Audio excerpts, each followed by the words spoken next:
আচলতে মানুহৰ পৰা আশা কৰাটোৱে ভুল। বাকী সব ঠিকেই আছে, কেলা আমিহে অলাগতিয়াল কথা কিছুমান ভাবি ভাবি সেই মাথাটো বেয়া কৰি লওঁ। সকলোৱে নিজৰ নিজৰ ঠাইত ঠিকেই আছে, কেৱল ভুলটো আমাৰ নিজৰেই। ভুলটো হ'ল কি, মানুহৰ পৰা আমি লগাতকৈ বেছি আশা কৰোঁ। আৰে এই স্বাৰ্থপৰ দুনিয়াখনত কাৰ পৰা আপুনি কি আশা কৰিব? মানুহৰ পৰা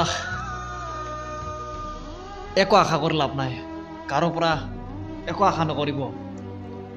এই স্বাৰ্থপৰ দুনিয়াখনত মানুহে কেৱল স্বাৰ্থৰ কাৰণেহে আপোনাৰ লগত সম্পৰ্কটো গঢ়িব। কিছুমানে সময় কটাবলৈ আমাৰ জীৱনত আহে, আৰু কিছুমানে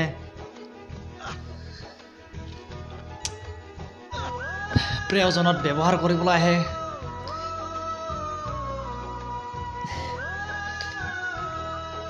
মুঠতে প্ৰত্যেকজন মানুহে কিবা নহয় কিবা স্বাৰ্থতে আহে, আৰু দুদিনমান আমাৰ লগত থাকি আমাৰ জীৱনৰ পৰা বহুত কিবা কিবি কাঢ়ি লৈ যায়।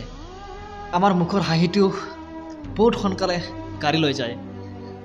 সেইকাৰণে কৈছোঁ কি, মানুহৰ পৰা আপুনি একো আশা নকৰিব। সকলোৱে নিজৰ নিজৰ ঠাইত ঠিকেই আছে, মাত্ৰ আমাৰ ভুলটো নিজৰেই।